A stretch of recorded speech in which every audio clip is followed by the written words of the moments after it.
Y'all mess with my hat. Y'all mess with my hat. It says The Dream. You know why? Because I just came back from Dreamcon. Hopefully the camera's focused. I can't really tell. Dreamcon 2025. We just came back from it. It was a blast. It was a blast. I had a great time. I was dreading coming back home that Saturday. Oh my god, it was so fun. If y'all don't know, Dreamcon is a convention made by RDC World in which the convention represents what their interests are, mainly anime, gaming, comics, manga, sports, and all that stuff. It's a variety convention, but it focuses mainly on anime and gaming, and it's grown a lot in these past few years. It's a very new con. It only came around like 2018, and this is my third year going, and bruh, every year it's so much fun. 2023 I went for a day. I had to come back home for some stuff, and I was trying to go back, but I couldn't do it. 2024 I went last year. It was so fun. 2020, this year, it was so fun. Oh my god, Houston is just a blast. A lot of people call Dreamcon like a big family reunion, and you gotta understand it, bro. Like, it really is. You're coming into a place. There's a mutiny of people coming into this area in Houston, Texas. It's very hot in there, first of all. It's never cold. Even the rainy days is never cold. You're meeting up with mutuals from the internet, whether it's through Instagram or Twitter, TikTok, Snapchat. You know, if you're a streamer, you're probably gonna meet up with a lot of your mods, Discord server there as well if they're going. And it's so fun. Like I said, it's a big family reunion because, you know, you're reuniting with your mutuals, or, you know, you're reuniting with your friends, or you're reuniting with people that you've met throughout the years. This year I went as Great Saiyaman from Dragon Ball and Taro Sakamoto from Sakamoto days. I got so many compliments, especially the Great Saiyaman one. I was walking every 10 seconds. I got stopped, basically. I had people asking me for pictures and stuff, and I was so happy. Even Senna, if y'all know Senna, the streamer, she came up to us and was like, yo, you guys killed it with y'all cosplays. And I was like, thank you. And I didn't realize it was Senna, so I went away and I was like, wait a minute, is that Senna? And she was like, yeah, that's me. I was like, oh shit, what's up, Senna? I'm even on the stream. I'll even show you a clip of the stream. And I took a picture with her. That was pretty cool. But yeah, you run into a lot of people, a lot of like-minded individuals that like anime, manga, all that stuff, comics. And it's just an overall fun time. Last year I had a good time. This year I had a good time. The year before last year I had a great time as well. And, you know, like I say, Dreamcon is always so fun to go to, even if you're having the worst of moods. Before I was coming to this, I was like severely upset about stuff, but then I went to Dreamcon and I just completely forgot about it. And I'm chilling now. It's crazy. If y'all been to the channel long enough, you know, I don't really make content like this. If you know, I make mainly like gaming content and anime. I cover like a lot of older anime games and a lot of older games, anime-like games. Sometimes I even cover some anime as well. You know, it's generally on the same niche of things. Anime, gaming, that either or. I guess Dreamcon can kind of fall in this category because it mainly is an anime/gaming convention. However, this can also segue into our topic because Mark from RDC said in an interview a couple years ago, actually Imran Shumpert, the basketball player, was interviewed and asked him if Dreamcon was like an anime convention or something. And he was like, nah, Dreamcon is an everything con. And my question to y'all is Dreamcon becoming too mainstream? Is Dreamcon kind of losing the plot on what made it so special to begin with? I'm not really someone that likes to gatekeep.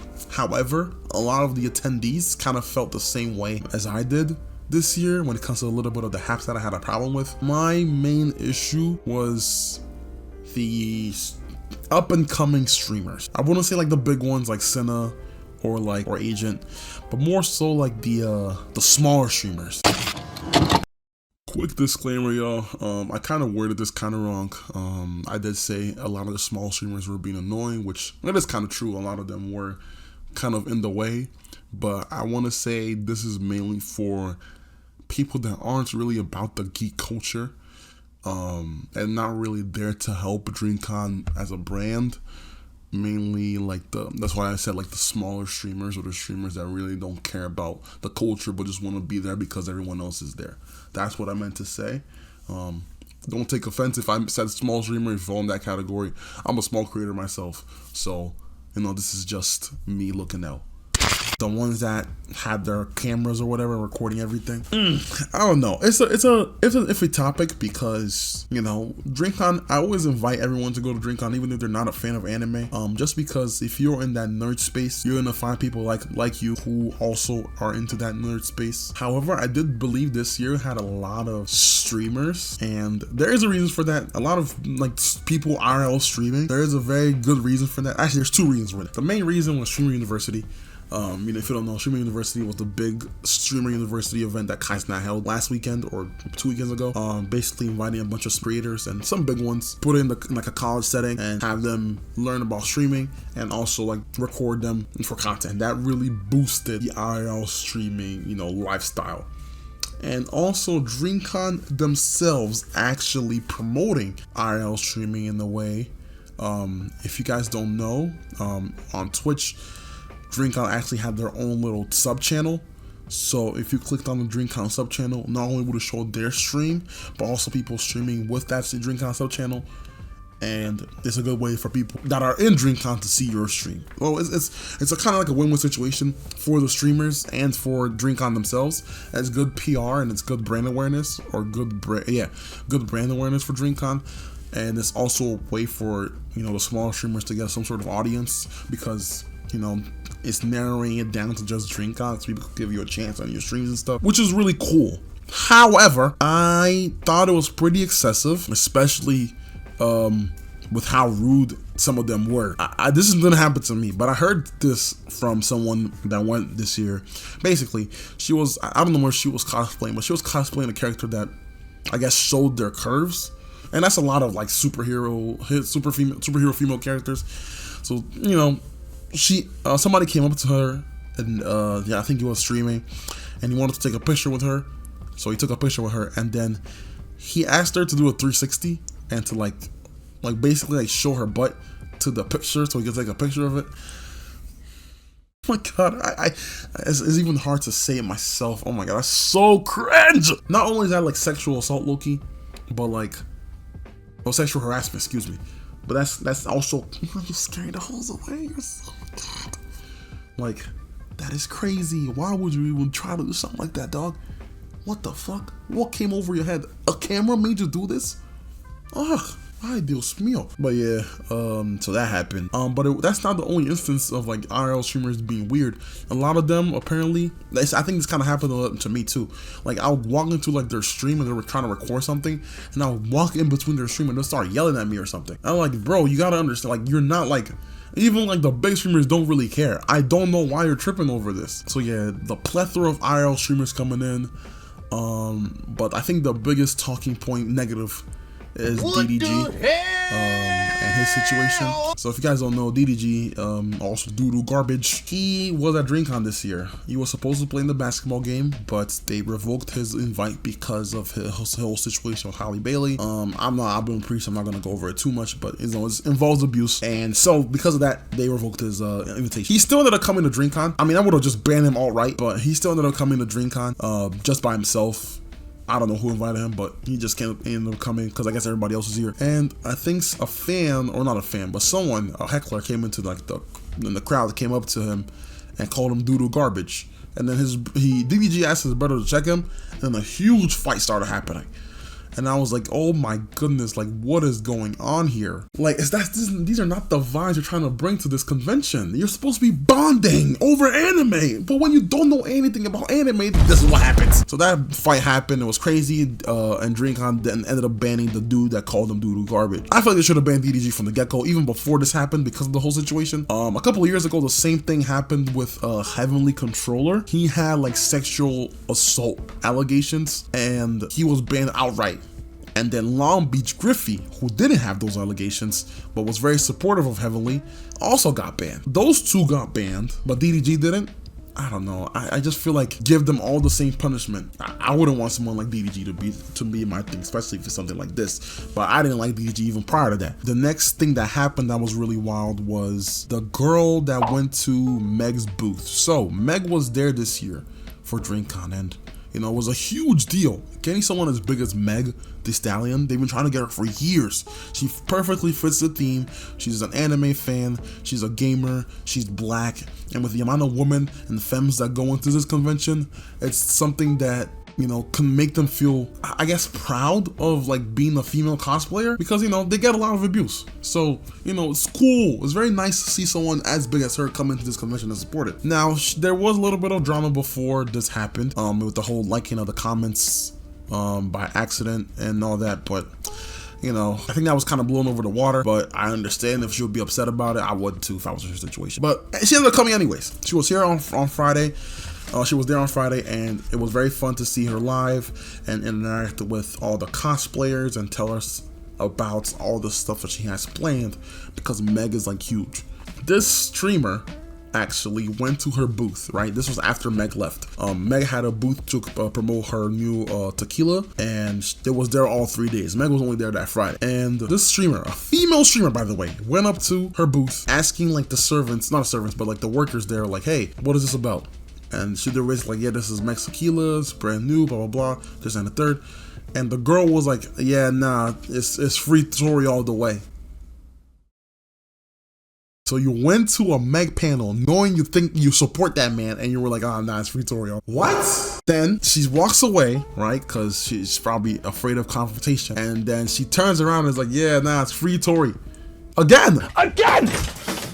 And I was like, oh my God, what is wrong with you guys? Are you that desperate for clips that you have to harass other people? Because at this point it's harassment, because you're just really trying to get a reaction out of them. They're not Meg. Why should they, what do you expect them to do? You want them to get, you're literally just trying to get a reaction. You have your cameraman walking around trying to record you. Even they were embarrassed for you. And you're a white woman going to a black space, harassing black workers. You might call it a reach. You can call it a reach, but it's kind of crazy. It's kind of wild. I don't know. She should be banned too, honestly. And then that's when it comes back to, is Dreamcon low-key losing the plot with bringing in these content creators? Because you're seeing a trend of them just coming in here, bringing the bad vibes, and kind of ruining it for everyone, right? I still had fun. Dreamcon is too spacious for me not to like find my fun, but seeing things like this is kind of demoralizing, and it's not a good look for anyone that's trying to go and trying to see like what's it all about. You know, that is always gonna like capture the headlines. I think that was like one the Feared Buck Twitter channel or Twitter space chant. That was on the Feared Buck Twitter page. So it got a lot of views, that the whole situation with DDG and also that girl saying free Tory. And it's just not a good look. There needs to be some sort of regulation being made with those streamers, because it's definitely not going in the right direction if you keep on promoting them. Somebody on TikTok was like, it's like those bullies that bullied you for liking anime are coming back. And I was like, I don't know if it's that serious, but you know, I could definitely see why they would think that, because like this is a space for you to come in and nerd out with your nerd friends, and then these dudes are coming in and harassing the cosplayers, harassing the workers there, just making it a bad environment for everyone. And they probably have no idea about anime or gaming. They're just there for clip farming, and they need to like go viral real quick, so you know, they don't have to worry about paying bills. As someone that would love, I make content, bro. I've been on this channel for years, and I've had other channels prior to this. As someone would love for content creation to be my main source of income, I don't think I would go as far as IRL streaming unless it's like a big project that it requires me to do it, right?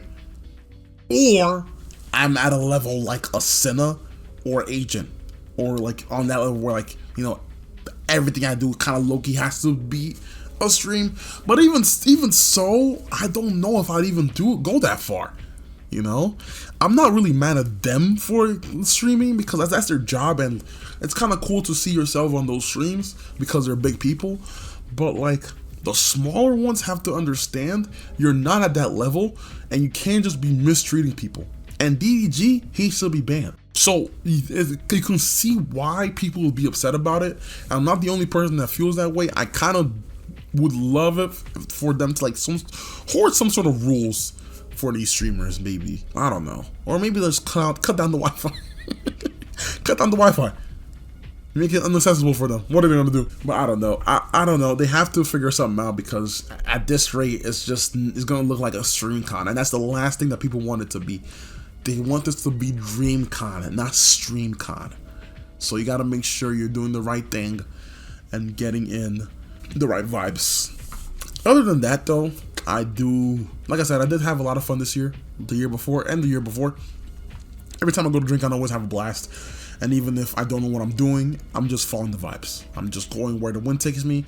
That Friday Dreamcon, I went to a Nujabes panel. Oh, that was like one of the best panels I was at. Like, I learned so much about him as a person, the type of music that he makes, and the kind of inspiration that he's brought to so many people.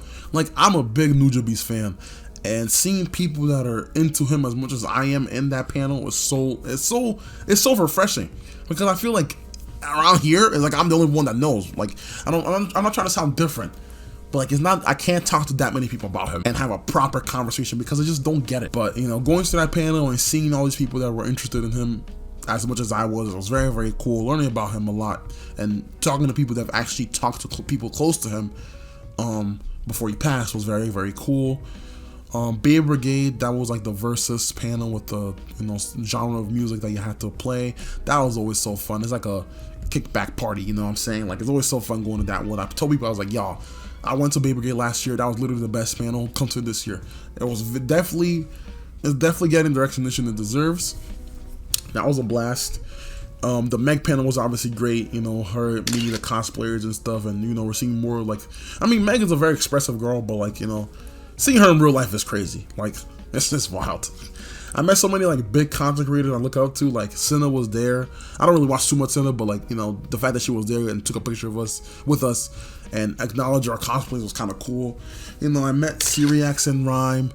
You know, like, these are guys I watch like every other day, bro. Like, it's crazy seeing them in real life. I ran into Court Reezy. Like, this is someone I watch all the time. It's crazy to see them in real life. I saw Agent, I saw Patrick Cloud, RDC, Berlise, they were all there. It was so fun. And then you can't even just, not even the content creators, but like all the people that you meet, like the cosplayers, they went crazy this year. I got my Gray Sandman cosplay. I was thinking, it's not gonna be like whatever, bro. It's like cool. But I got so many people coming up to me taking pictures and stuff. So many people like complimenting it. It was so fun. You know, I met so many people, so many cool cosplayers. Like, oh, man. It's a time. If you want to go to Dreamcon, go. If you save up, because it's not going to be for the next year and 3 months, or 2 months, 3 months. I don't know. The next year and 2 months. So save up. You know, save up for getting your cosplay. Save up to book your flights. It should cost you like less than 1.5K to get everything sorted. It shouldn't even cost you that much, honestly. If you can figure out a way to make everything cheaper, and if you buy your tickets like right now, or flight tickets, it shouldn't cost you more than couple $100, maybe like below like 800, 900. But max, I think, will cost like 1.5K to book everything. Of course, once you get into Houston, that's a whole different ballgame. Houston is expensive, y'all. Just letting you know right now, Houston is not cheap. Like, I went to Austin last year, and the most I paid for an Uber was like $20. Houston, I think the least I paid was $20. Like, on average, every Uber I took was $40, so try to get a rental. Turo, if you're over the age of 25, try to go on Turo. That's like renting an Airbnb, but for cars. They won't charge you for those extra insurances or anything like that. You literally just get the car for a couple of days and then you drop it back off as to where you got it from. Or if you have the money for Hertz, go ahead and try to get Hertz. I tried to get Hertz this year. I went there thinking I was going to pay $350 for my rental for 4 days, 5 days. I was like, okay, cool, whatever. I got there, and then she was adding in a bunch of other fees, and I was like, what the hell? Total ended up being 1.1K, and I was like, I'm not paying this shit. So I canceled it, and I was like, yo, let me go to tour and see. And that was like, luckily that was the first day, so I was just there by myself, and I was trying to use that day to explore the city and stuff. But I didn't know Houston was that big. Houston is huge, dog. It's huge. But I stayed in my Airbnb just trying to find the rental for the next day, and I ended up finding one.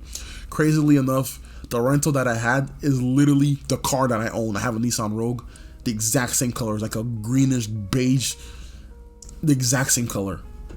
It was crazy. Anywho, if you have any questions as to Dreamcon, let me know in the comments down below. Also, your thoughts on the IRL streamers epidemic.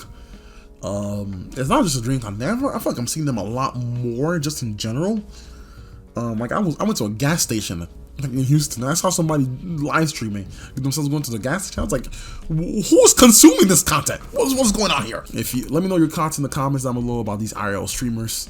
Let me know your thoughts on DreamCon, and just let me know your thoughts in general. What should they do to improve it? Do you think that these streamers are kind of helping DreamCon or like kind of killing them low key? Let me know. Let me know. Any thoughts you have in the comments, let me know in the comments down below right now. I want to interact with you. And yeah, I think that's about it. Like I said, leave a like, subscribe, comment if you haven't. Like I said, I don't really make content like this too much. This was, you know, something relatively different. But if you like my vibe and you want to see what else I do a lot of gaming. I play a lot of older games, older anime games I try to focus on, cartoon games as well. I cover a lot of fighting games and, you know, video game lore. I think that's about it for this channel. Stay tuned, and once I reach my 3K subscriber count, there'll be some things I'll be revealing. Anyways, thanks for watching, and I'll see y'all on the flip side. Love you. Bye-bye.